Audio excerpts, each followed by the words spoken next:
Veterinary. Good. Wewe unatembea maafisa mifugo Ndio bwana. Tutachuri yeye ni mkuu wa kitengo cha afya. Tunashukuru sana. Tuko na Mariam. Ndio kama mtana mimi nikiwa. Ndio. Na mali. Sawa. Nashukuru sana. Karibu. Kama mkuu wa chuo Profesa Rafael Chibunda na naibu wako na viongozi wengine, nichukue fursa hii kwa niaba yangu na kwa niaba ya wizara kwanza kuwashukuruni sana kwa kunipokea. Ili peke yake ni jambo kubwa. Nimeacha shughuli zenu zingine na ndio nimetoka tu Pasaka jana na nikasema na huyu jamaa tutakutana naye. Sitaki kusema ni bahati mbaya kwamba ratiba imebana. Sababu ratiba ikibana maana yake ina maana kazi inafanyika. There is no time to waste. Lakini mimi niseme tu kwa wale ambao wafahamu kweli profesa kutoka naye mbali. Kwa hiyo kuna urafiki humo ndani. Ni mpambanaji mzuri na hii siri nitaka niseme kwa sababu siku ya kwanza amenimpress. Alikuja kufanya presentation ya STI, Science, Technology and Investment kwenye kikao cha makatibu wa jamaa. Anaongea vitu ninavyovipenda. Kama ile inapanda huko hapo. Wakati alikuwa Science and Technology. Kwa hiyo nilimpenda from that point na thank God leo ni vice chancellor. Lakini niseme kwamba waziri pia anajua niko hapa. Anawasalimu sana. I'm sure kuna siku atakuja. Mheshimiwa Luhaga Johnson pia. Wizara yetu ina sekta mbili kubwa. Kwa hiyo ina mifugo na uvuvi. Lakini waziri ni mmoja, Luhaga Johnson Pina, tunaibu waziri Mheshimiwa Ulega, makatibu wakuu kwa wawili. Kwa hiyo niko mimi upande wa mifugo, lakini kwa Dr. Rashid Matama upande wa uvuvi. Na mimi naitwa Elisante Olega. Na leo nimeambatana pia na Dr. Jila, yeye ni wa taasisi ya Lita, Livestock Training Agency. Lakini wizara yetu ile pia ina idara mbalimbali. Na watu wengi wametoka kwa kwangu. Kwa hiyo tuna idara ya production and marketing na Dr. Felix Anone ametoka hapa. Tuna idara ya veterinary services na Dr. Ezo Nonga ametoka hapa.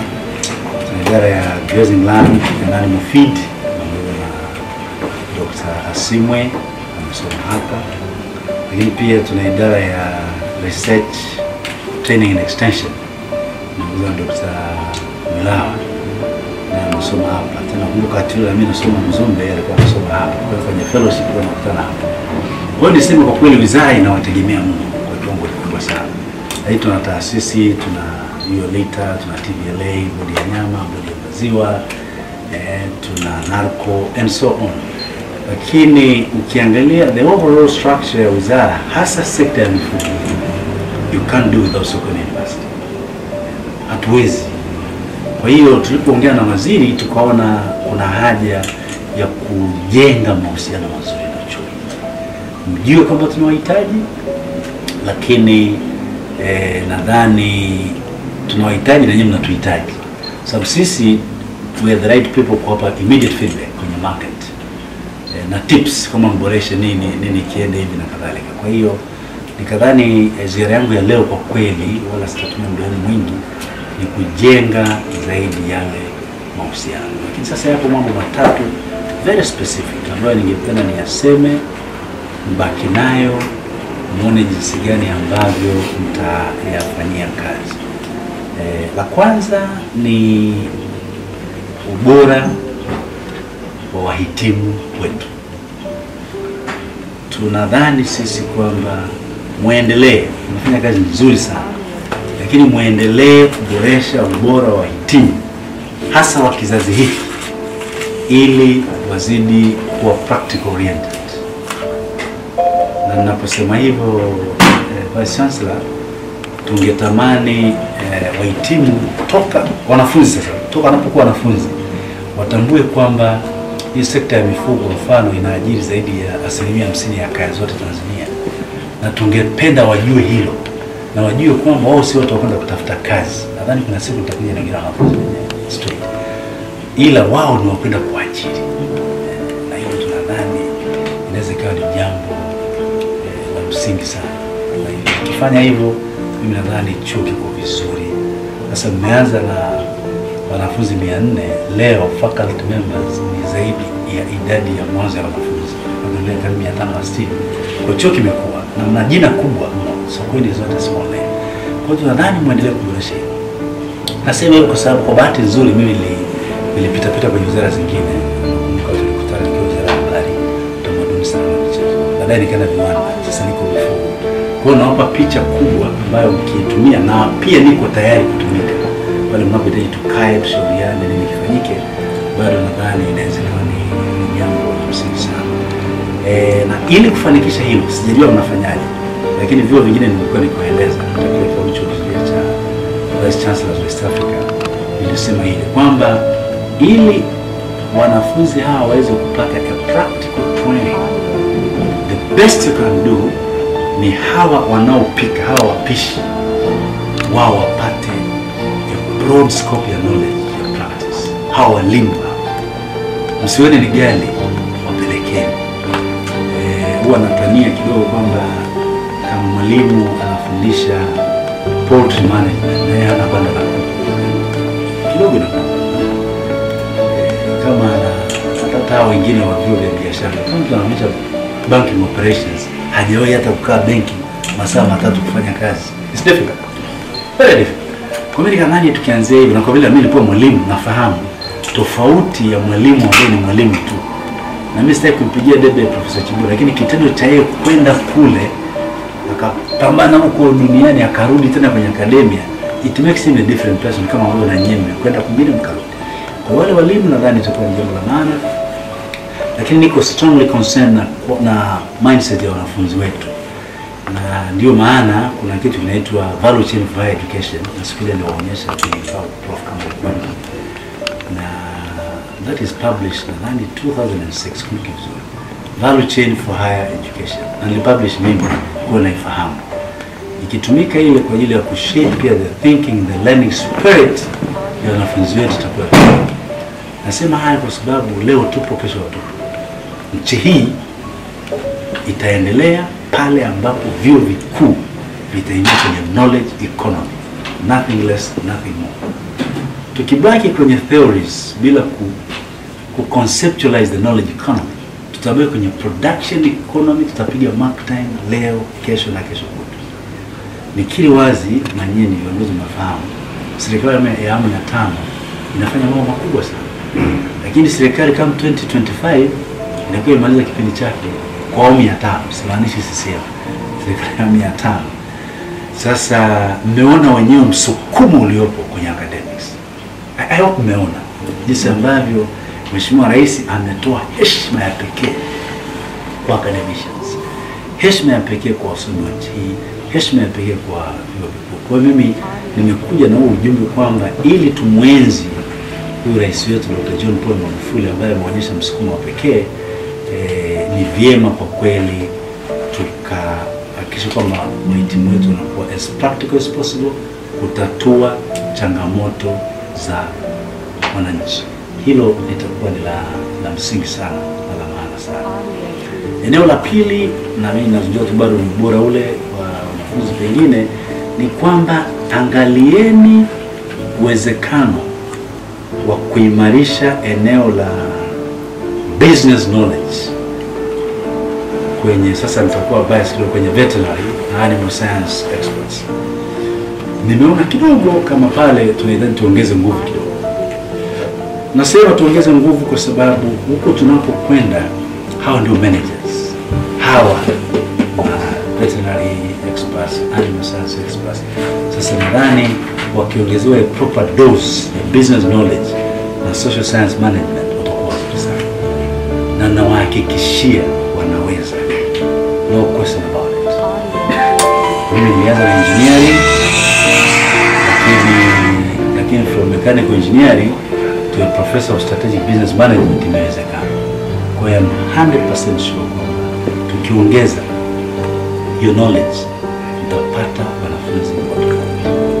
Na I guarantee you, jaribuni tu kufanya ninachowaambia, you will see the difference. Sababu what I'm saying, wanatakiwa wanapokwenda huko duniani wasipwae kwenye managerial capacity, management knowledge na business knowledge. na biashara ndio kila kitu. Kama unafanya veterinary peke yake, if you go out there, kama huwezi kuconvert kuwa na social value of it, kuwa na business impact of it, bado nadhani inaweza ikawa ni changamoto kubwa sana. Kwa nini nadhani eneo hilo tulitumia, na fikra yangu ni kuona pia mtashirikiana na hiyo vingine vya elimu ya juu, kwamba you can actually take some of their modules na kuingiza kwenu na kushirikiana nao katika kuzifundisha. Na ingelikuwa mimi ningesema ikibidi hata mtihani ule, kwa mfano kama ni strategic management wanaofanya hapa SUA na hicho chuo kingine, yani cha business, wafanye the same paper, na mimi nawaambia wanafunzi wao wataperform kuliko na business. It's a hypothesis, test it, it will work. Kwa sababu najua ninachosema, lakini italeta a very big difference. Finally, ni ombi langu kwa chuo. Sekta ya mifugo, tuna mifugo wengi. Nyinyi mnafahamu kwamba tuna ng'ombe zaidi ya milioni 30.5, mbuzi milioni 18.8, kondoo milioni 5.3. Sasa hivi tuna punda 593 au 95. Tuna nguruwe kitimoto, na nafikiri ndio jina zuri kama Waislamu wasinipige mawe, milioni 1.9. Hawa kuku tunaosema wa kienyeji wako milioni 38.2, na wa kisasa milioni 36.6. On average mayai tuna mayai kama bilioni 4 sasa. Kwa hiyo ni resource kubwa sana. It's too big, ni massive. Sasa nilichokuwa nafikiria, hebu kama chuo mkae, na unajua mnaweza muone ni jinsi gani tunaweza tukatumia chuo kuwa na impact kwenye wale wafugaji wa chini kabisa, tuwaguse na wajue SUA imetufikia kwa kushirikiana na wizara. Kwa mfano, mna wanafunzi undergraduate wangapi? Labda ni CAA ni karibia 1000. La hata 1000. Nasema tu mfano roughly, let's say ni 1000. Mimi nikawa nasema hawa ni undergrad, naona masters, naona PhD. Kwa nini tusikubaliane kwa mfano na wizara? Hawa wanafunzi 1000 wanapokwenda field attachment, tukawasiliana na sisi, tukawa map hawa wanafunzi ili field zao wakafanyie, yani kwenye the real world, badala tu kufikiri ngoja tu niende pale kwa sababu na mjomba atasave hela ya boom na nini. Na ndio maana nikasema kuna issue ya mindset ya wanafunzi from the beginning, wawe set properly. Lakini ukija kwenye postgrad students, masters na PhD, unaonaje VC tukawa na mashirikiano kiasi kwamba sisi tuko kwenye real world, tuwaletee tropical areas ya nini kufanyia tafiti, na you never know, labda zingine tukawa hata na funders, au wengine tupige hata wizara tukasupport somehow. Kwa jamaa anafanya utafiti labda wa chanjo nyingine, makisha tunafikia chanjo tunazo 5 tayari, 8 by next year, by the end of this year 2020 tunaweza kufika chanjo 11, lakini pengine tunataka kuanza chanjo nyingine. Sasa TVLA, Tanzania Veterinary Laboratory Agency, kwa nini wanapotaka kufanya research zao na vitu kama hivyo si wafanye basi na master student wa SUA au PhD? Yaani natamani ifike mahali isiwepo master thesis ambayo is just for marks. Hiyo ni master thesis ambayo inatatua labda changamoto ya migogoro ya wakulima na wafugaji pale Ngorongoro, labda changamoto ya wafugaji na wahifadhi pale Mkungunero, yani kitu ambacho ni very very practical. Na mimi nadhani tukifanya hivyo inaweza ikawa jambo la maana sana, na mantiki yake ukifanya hivyo, at the end of the day tutakuwa na wanafunzi ambao wako connected na jamii. Sasa ili mfanikiwe profesa, huwezi kumkunja samaki angani mbichi. Ndio samaki kwa kwenye wizara yetu. Hawa watu wanatakiwa watengeneze day 1 wanapokuja kwenye orientation, unaanza kwa map hiyo thinking yao na kadhalika. Na kama kuna parents day, na kama mna media, nasikia kuna mtu wa habari yule pale, mama, that's the job you have to do, kumsaidia profesa hapa jamii anze kuelewa, hata anapomtuma mtoto wake SUA ajue bana, ukienda SUA kipindi cha field unakwenda kule kabisa ukafanya.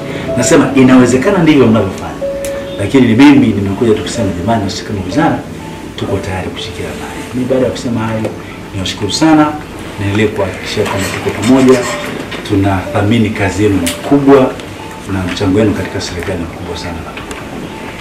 Pata nafasi ukaona baadhi ya vitu mfano mashamba ya kufundishia. Sasa hivi tumeamua kuwa na shamba maalum la mafunzo ya chuo tunaliita Model Farm, ambalo tumepanda sasa mazao karibu yote ya mkakati. Kwa sababu huku nyuma alikuwa mtoto aliyezaliwa mahali hawalimi chai, anachagua kuja kusoma kilimo hapa, angeweza kumaliza hajaona mtu wa chai. Kwa hiyo sasa hivi tumeweka sehemu kubwa mazao hayo, mpaka ukija zabibu panda tunazalisha pale nje kwa sababu tunataka hata kama isipofanya vizuri kwa sababu ya hali ya hewa, lakini angalau ule mti upo, shamba dogo lipo, wanafunzi wanaweza kuona kuanzia kama ni zabibu inapandwaje, maandalizi ya koje mpaka itakapofika.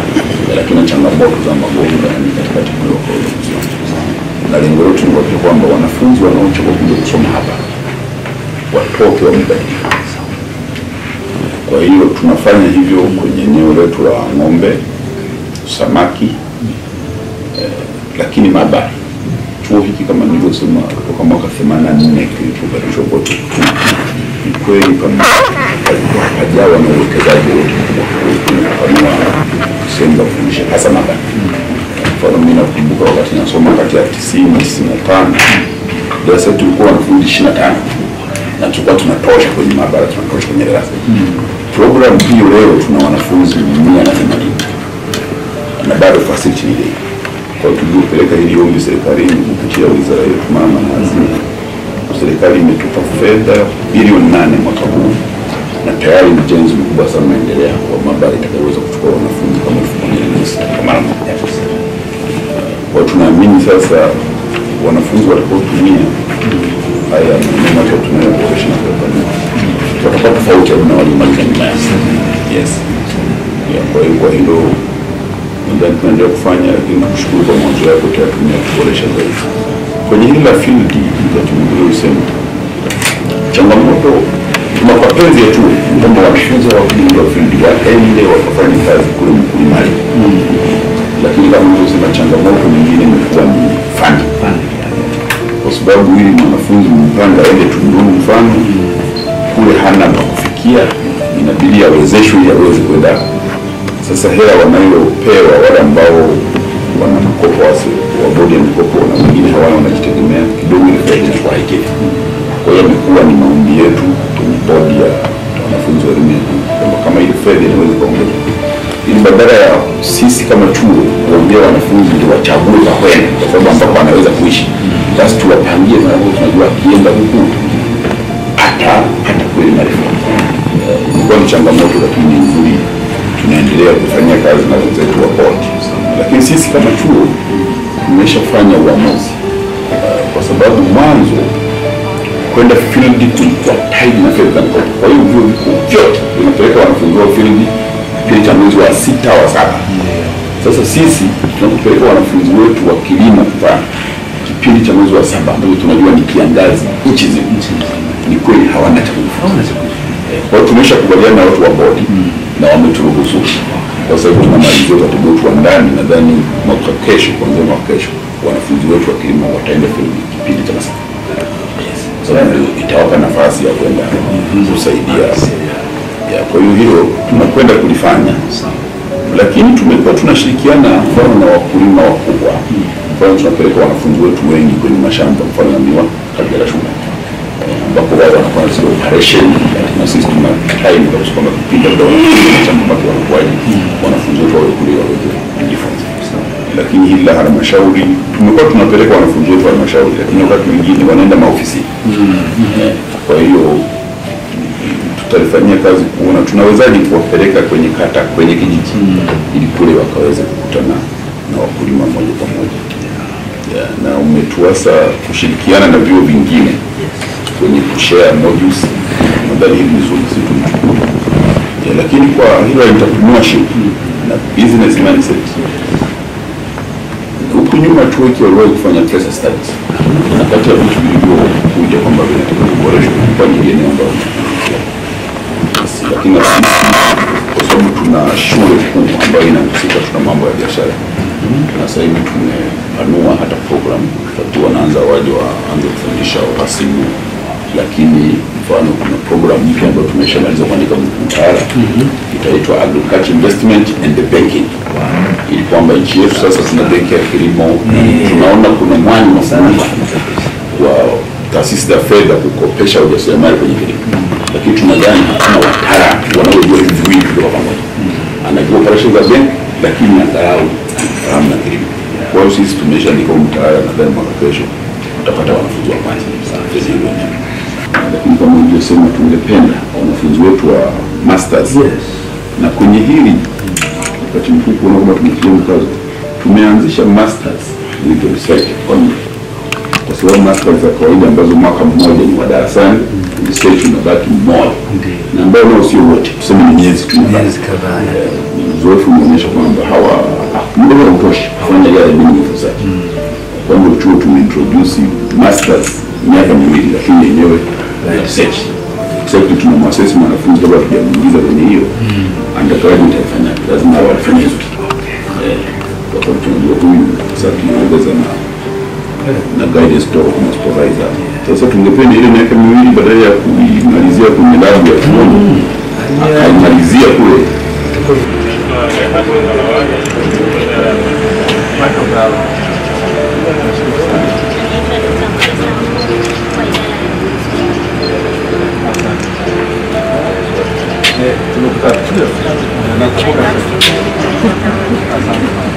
Kutoka wanafunzi 9 leo hii tuna wanafunzi 1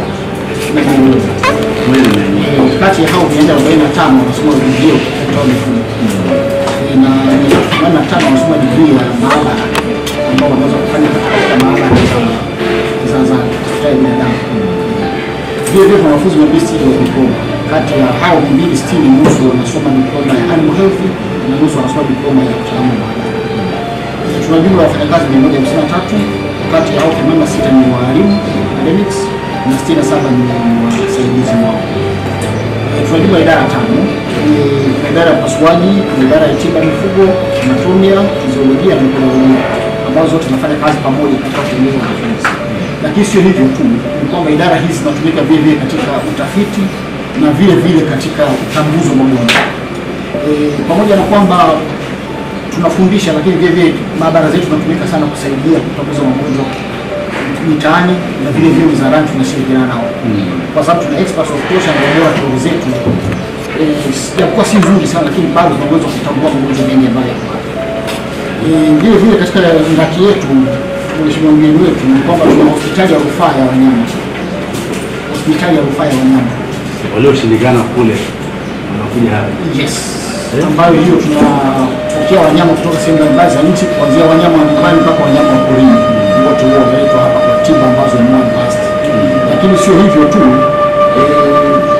vile vile tuna miradi ya utafiti ambayo inafanyika hapa. Leo tunakuonyesha miradi mikubwa miwili. Kuna mradi wa SASIX ambao unadili na magonjwa ya kuambukiza ya wanyama na binadamu, lakini vile vile tuna mradi wa samaki, wanyama wanaotoka katika vyanzo vya maji. Kwa hiyo tuna maabara ambayo pamoja na kutumika kufundishia wanafunzi wa undergraduate, vile vile hizi zinaongoza sana katika kufundisha wanafunzi wa master na PhD kutoka Tanzania na hata nje ya nchi. Vile vile tumefanya sana utafiti wa kuku wa kienyeji. Sasa hivi kuku wa kienyeji wanasema sana, lakini kuku wa kienyeji mara ya kwanza walianza kuongelewa mwaka 89. Wakionekana ni kitu primitive, lakini leo hii nasema tulikuwa na impact kubwa katika control magonjwa na kuweka kwa popular. Na vile vile tuna kitengo cha animal research unit ambacho kiko nje kidogo ya chuo. Naweza kusema kwamba hiyo ni katika very strong points zinazo. Japokuwa hatujafikia tunapotaka tuende. Kwa sababu kiko mahali pembeni, isolated, na tunaweza kufanya utafiti mkubwa kwa mambo mengine mengi. Tuna wanyama wachache ambao tunatumia kufundishia na kufanya tafiti ndogo ndogo za wanafunzi na sisi wenyewe. Kwa hiyo kifupi ni hizo. Zingine maabara za kufundishia nimezitamka, tunazo na kwa tukufikisha huko, lakini tunasimamia hizo maabara vile vile kufanya utafiti. Ndugu mgeni, tumefika sehemu mbali sana. Kuna wakati tunaingia na sehemu ambazo ni ngumu mtu kawaida kuingia, tunaitwa labda wanakufa ndege, wanakufa nani, lakini tunafika huko na tunatumia maabara zetu kufanya utambuzi wa magonjwa yaliyopo. Kiufupi tumefanya sana katika magonjwa ya foot and mouth disease ambao ni ugonjwa ambao utakuwa unasikia katika tunaweza kufanya diagnosis kwa sasa, tutapeleka kule na kuweza kujua dynamics zake za kuna kwa sababu inasumbua homa ya nguruwe pamoja na mdomo kwa kienyeji, kwa ambavyo tuna nguvu ya kutosha. Kwa kifupi, ndugu mgeni rasmi, hivyo tunajua uchukua kidogo pale, lakini nilikuwa napo ningependa tu kuambia kifupi in the last 5 years kwamba tumetoa wahitimu 300 kutoka mwaka 2014. Kati ya hao ambao wameajiriwa rasmi katika halmashauri ya serikali, taarifa hizo zipata ni 5, lakini kuna ambao kuja in service wamerudi wote kazini kama madaktari hawa karibia 15. Kuna good number ambao wameingia katika private employment wao, na najua wengine hawatataka kuajiriwa nafahamu ndio wako mbele, lakini namba yao bado kunotify. Nafikiri ni changamoto yote tuweze kuondoa ile shetani ndio kuja vijana wetu waajiriwa waweze kumjua juu. Wengine mwenyekiti kama sitarudia sana ilikuwa kuhusu ushirikiano wetu na wizara yako sasa tunaendelea hilo, lakini naamini kwa nafasi kushirikiana na sisi tuko bado wazi na watu wengi wanao wizarani wa kwetu. Mmoja ni very strong man ambaye ningependa baki bwana amefanya research za nguvu na publication zake za nguvu sana, ambao ni mradi wangu lakini nimchukua lakini zamani hizo publications ya nafikiri katika halmashauri. Nashukuru sana ulichokuambia mwenyekiti na ni mgeni rasmi. Ni kweli kuna hado moja ambayo labda bosi wangu tumeongea ambayo inatupata kidogo kwa wanafunzi wa halmashauri ni attachment. Tunapenda sana wanafunzi akienda kule kupata daktari wa kumsimamia, lakini si halmashauri zote za madaktari ni degree ambayo tutamkabidhi mwanafunzi, kwa sababu kuna hatari kumpelekea mwanafunzi kwa mtu ambaye yuko qualified, anaweza karudi mwanafunzi akishushwa chini badala ya kuvutwa. Kwa hiyo ni halmashauri chache, kama hakuna daktari mkubwa hatuwezi kupeleka mwanafunzi wetu. Kwa hiyo kuna upungufu wa madaktari katika halmashauri, ukipatikana hao kutosha na ukipa wanafunzi wetu watapata zaidi. Lakini pamoja na yote tumefanya kazi na halmashauri mbalimbali. Tumefanya kazi na halmashauri ya Moshi mwaka jana, tulikuwa na kitu kubwa sana kichache mno. Tulipeleka wanafunzi wetu kule kwa msaada wa FAO na walifanya kazi kubwa sana. Mimi naitwa Profesa Christopher Kasanga, ni mhadhiri mwandamizi katika chuo hiki, lakini pia ni mtafiti ambaye nimebobea hasa katika sayansi ya virusi, na hasa kwa sasa tunafanya utafiti wa virusi vinavyosababisha ugonjwa wa miguu na midomo kwa wanyama kwa lugha ya sasa. Huu ugonjwa kwenye huu mradi au kwenye utafiti tunaofanya sasa hivi, ni utafiti ambao tunashirikiana na serikali ya Uingereza kwa ufadhili wa Wellcome Trust pamoja na chuo kikuu cha Sweden. Na katika huu utafiti tumejikita hasa katika kugundua ni aina gani ya virusi au foot and mouth disease wametapakaa katika maeneo yetu hapa Tanzania, na lengo hasa ni kutaka kufahamu ni tabia zipi ambazo zipo kwa hawa virusi, kwa sababu hawa virusi wamekuwa ni ngumu sana kuwatokomeza, na kama tunavyofahamu magonjwa ya virusi hayana tiba na pamoja na huu ugonjwa wa midomo. Lakini lengo la kwanza kuzuia ugonjwa tunataka kufanya kujua ni chanjo ipi ambayo ni mwafaka ambayo inatumika katika kuzuia ugonjwa. Sasa kwa kifupi, utafiti ambao tumeshaufanya, huu mradi umekuwa na miaka 5. Tumeanza 2015 na tunategemea mwishoni mwa mwakani 2020. Lakini mpaka sasa tumeshafahamu kwamba virusi au strains za FMD kwa hii nchi hasa ziko za serotype 4, serotype O, A, SARS-1 na SARS-2. Lakini pia ndani ya kila serotype hawa virusi wanabadilika sana, na ambao tumeshafahamu mpaka sasa hivi mara nyingi strains kwa kila serotype ambazo ziko hapa ziko tofauti, yaani tabia ambazo zinazifanya hizo strain tuna maana kwamba virusi halisia vya ndani ya aina ya ugonjwa fulani wa miguu na midomo. Sasa virusi halisia ya ndani ya magrupu ya ugonjwa huu mengine tumegundua kwamba yapo tofauti na virusi ambavyo vinatumika kutengeneza chanjo. Kwa hiyo sasa hii taarifa hii itatusaidia sana ili kujua, je, ni virusi vipi vitumike katika kutengeneza chanjo ambayo itasaidia katika kuzuia huu ugonjwa nchini Tanzania na nchi za jirani. Baadhi ya vifaa vya kisayansi ambavyo vinatusaidia katika kunyambulisha vinasaba. Tulikuwa tunaongelea jinsi ya kugundua magonjwa mbalimbali kwa kugundua virusi. Sasa hapa tuna sequencer za aina hii. Tuna sequencer ya genetic analyzer, tunaita kwa lugha ya kitaalamu ni capillary electrophoresis DNA sequencer. Sasa hii mashine inatusaidia sana ili kugundua aina gani ya vinasaba ambavyo viko kwa virusi ama vimelea vyovyote vile. Sasa hii tunaitumia katika kugundua haraka sana virusi na mabadiliko ya virusi, na hii inatusaidia kujua jinsi gani virusi vinabadilika na vinakuwa haviwezi kuzuiliwa na chanjo mbalimbali. Lakini ili kujua na kufahamu kwa undani zaidi kwa nini hawa virusi wanabadilika, tunahitaji muda mwingine ili kujua sehemu ya kirusi nzima, yani kunyambulisha vinasaba vya kirusi nzima kwa haraka na kwa uhalisia. Sasa tuna mashine nyingine. Hii mashine kwa haraka kwa bei ambayo tulinunua connected pamoja na hii hapa.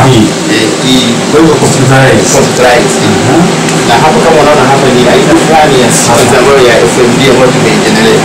Sasa bei yake hii inakueleza samples zako tena. Zinakueleza sampuli ambazo tulizifanyia kutoka kule mwanzoni, lakini kwa tumezi analyze. Kwa hiyo hapa ni ile mnyambulisho wa vinasaba. Sasa hapa tunagundua FMD inabadilika au haibadiliki. Tunaangalia vinasaba, tunafanya analysis kwa utaalamu, tunafahamu kwa haraka. Sasa hii mashine ina gharama kama ya milioni 280. Hii set pekee yake. Lakini tukitaka kufanya utafiti kwa undani zaidi na kwa haraka zaidi, hasa kwa sababu magonjwa mengi yanabadilika, ikiwemo Ebola kwa mfano, kama mkuu hapa alikuwa anasema kuhusu rabies na magonjwa mengine ya kuku, ya wanyama, hata ya binadamu. Kuna mashine nyingine mpya ambayo tumenunua tu kwa huu msaada wa wafadhili wa Welcome Trust.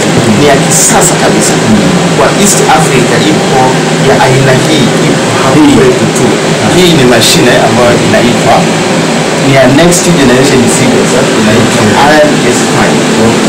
Sasa hii uzuri wake inasaidia kunyambulisha vinasaba kwa haraka na ile ya kuelewa utofauti ni wa hali ya juu sana. Precision yake iko juu sana, na imeunganishwa na hii facility hii inaitwa ion shell. Kwa hiyo zile steps za kutengeneza kuanzia kwenye sampuli mpaka kutengeneza kipi kiingie hapa ambazo zinafanya na watu mbalimbali, zote zinafanya na hii mashine. Kwa hiyo ina step kama 5 hapa. Kwa hiyo hii inasema ukubwa ile degree ya S5 over 5 steps inakuwa, lakini maana hiyo nasema ni simplicity na pamoja na ile knowledge. Sasa hii mashine ina gharama kama ya milioni 350. Sasa ukijumlisha pamoja na hiyo inaweza kama milioni 400. Sasa hapa ni kadogo, lakini ile gharama yake ni kubwa sana, lakini pia ufanisi wa matokeo yake ni kitu cha muhimu zaidi. Na zaidi tu kwa faida labda ya wananchi ama na watu ambao ni watafiti na serikali, zaidi ya magonjwa ya mifugo, lakini hii mashine ina uwezo wa kutumika katika afya ya binadamu. Kwa mfano, ukitumia sequence kwa kutumia hii mashine, unaweza ukaweza kutibu kansa katika uhalisia utafiti wa hali ya juu. Kansa ina uwezo wa kupima genes ambazo zinasababisha utokeaji wa aina mbalimbali za kansa. Sasa ukisha kutumia hii njia, kuna software ambazo tunazitumia katika kunyambusha na kuanalyze. Kwa hiyo inatuambia ikiwa hivi unaweza kutumia dawa hii kutibu kansa. Kwa hiyo inakueleza na dawa yenyewe ya kutumia. Yes, kuna software ambayo inatueleza na dawa ya kutumia kansa. Na pia inaweza kutumika katika hata mambo ya uzazi. Kwa hiyo ni teknolojia ya juu sana ambayo sisi kama Sokoine kwa msaada mkubwa wa mheshimiwa hapa mkuu wetu wa chuo na serikali tunajivunia sisi ni wa kwanza kwa hapa East Africa. Na wanafunzi pia mnawafundishia hii. Wanafunzi wetu ambao wanapita kwa sababu baada ya hii tunawafundishia vyote kuanzia kule mpaka hapa. Kwa hiyo watatoka wakiwa na teknolojia hali ya juu sana. Basi visi mimi niwapongeze bwana. Hizi ni habari njema na dini wa Tanzania watazidi kujivunia kwamba chuo chetu kina maabara ya kisasa na wanafunzi watatoka na utaalamu wa kisasa, sio utaalamu uliochoka. Nitoe tu rai kwamba kitunze kikutunze. Kwa nadhani na nyinyi mkitunze vizuri, mtumika fedha nyingi, lakini kwa vyote vile tunapozungumzia kwenda kwenye uchumi wa viwanda, tunahitaji uchumi wa teknolojia, knowledge economy. Sasa ukishakuwa na knowledge nzuri, yani wanafunzi wenye knowledge nzuri, utakwenda kwenye uchumi wa taaluma ambayo naamini ni rahisi zaidi kufanikisha mambo zaidi. Wataalamu na ubobezi wengine kwamba chuo chetu kina hii facility kama alivyosema Profesa Kasanga, hii ni ya kwanza katika Afrika Mashariki kwenye huu ukanda. Kwa hiyo waje wale ambao wanaweza kuwa na sample wanataka kushirikiana na sisi, waje watumie vifaa. Sio vya hiki chuo, ni vifaa vya Tanzania. Na nadhani gharama zenu sio kubwa. Sio sawa. Watu wanaosoma hapa kama mnavyojua, sisi tunashughulikia afya za viumbe hai majini. Ni taaluma ambayo imekuja kwa kuchelewa kidogo, kwa sababu nchi yetu ilivyoanza ilianza na ufugaji katika nchi kavu. Lakini jinsi siku zilivyokuwa zinaendelea, na kama unavyojua mheshimiwa, kwa sasa taaluma katika viumbe hai majini inatakiwa kuongezeka. Kwa hiyo kuanzia miaka ya 2000 mwanzoni, nchi yetu ilitambua hilo na chuo chetu kikatambua kwamba tunatakiwa kujengea uwezo huo. Kwa hiyo kwa kifupi, sababu muda hautoshi, ni kwamba hapa tulipo, hiki ni kituo ambacho kinatoa mafunzo sana sana kwa ngazi ya uzamivu, uzamili, alafu shahada ya kwanza upande wa practicals, kwa sababu vile viumbe vina mazingira tofauti. Alafu tuna diploma pia, tunasaidia na vijijini. Kama unavyojua nchi yetu, ili tuweze kufanikiwa lazima tufike vijijini. Kwa hiyo hapa hii picha unayoiona ilikuwa Songea. Kulikuwa na ugonjwa huu hapa ambao wanaita black spot disease. Kwa hiyo bahati mbaya pale Songea kuna kituo kinachozalisha mbegu. Kwa kukiwa na tatizo, maana yake rahisi kulisambaza hilo tatizo kwenye sehemu zingine. Unavyoona hapa ni wanafunzi wetu, tulikuwa tumeitwa Zanzibar, kulikuwa kuna tatizo kwa sababu tunafika mpaka Zanzibar. Hawa ni wanafunzi ambao tunao hapa kutoka Zanzibar, na hili kundi jingine la wanafunzi hapa. Tuko Mwanza, kama unavyojua tunashughulikia pia usindikaji wa dagaa, na kwa bahati mheshimiwa waziri wa wizara yetu yuko hapa, alikuja kututembelea wakati bado tunajenga hili kituo. Hapa tuko Zanzibar na wanafunzi wanaangalia, kulikuwa na ugonjwa unawaathiri akina mama wanaolima mwani. Kwa hiyo tulitambua tatizo ni nini na walishauriwa inavyostahili. Hapa tuna ugonjwa unaosababishwa na ukungu, fungus. Ulikuwa unaathiri sana samaki wetu wa kituo cha uzalishaji cha Kinguruila. Na tulifika pale tukatambua tatizo ni nini, kumbe ilikuwa inachambulia wasamaki wengine wa kufugwa pia. Tukatafuta solution ambayo ilikuwa rahisi tu, kutumia chumvi ya kawaida. Tukatengeneza solution na mpaka leo wafugaji wetu wanaitumia. Hapa tulikuwa tunajaribu kuangalia hao samaki wako kwenye, wanasema maji taka, lakini ni maji ambayo si rasmi sana. Yana kambale wakubwa mpaka kilo 14 wanafika na watu wanavua. Kwa hiyo sasa huwezi kuzuia, wanakula. Sasa tulikuwa tunaangalia hapa maji yetu tulionayo Morogoro yana visababishi vya kansa kiasi gani. Kwa kifupi, hapa kuna vitu mbalimbali ambavyo tunavifanya, na tangia tumeanza hiki kituo kimeshasaidia kutoa mafunzo kwa wanafunzi wa ngazi ya juu PhD wasiopungua 30. Halafu masters ambao wamekuwa sponsored through programs tulizonazo mpaka sasa hivi wanafika karibu 35. Kwa undergraduate bachelor lazima wasome, wana kozi yao ya miaka 75. Tumeshasaidia tangia tumeanza hapa zaidi ya wanafunzi 300, kwa sababu animal science tumekuwa na darasa moja na vet darasa moja. Diploma nao tumeshawafikia. Karibu tu kwa kifupi, labda muone hatua ambayo inaendelea jitihada za chuo chetu. Hii ni mashine, kwa lugha ya wenzetu wanasema ni chromatographic system, kwa ajili ya ukichukua kama maji au ukachukua kitu kama damu, kule ndani ina vitu mbalimbali. Kwa hiyo hii unaweza vichanganua separation kwa kutumia labda uzito au mambo ya kikemia. Kwa hii mashine ni kubwa, inasaidia sana. Unaweza ukajua kama chakula kina aflatoxin, ukishaangalia kwenye samaki kwa kutumia hii mashine. Kama kuna sumu, hii mashine inafanya. Asante sana.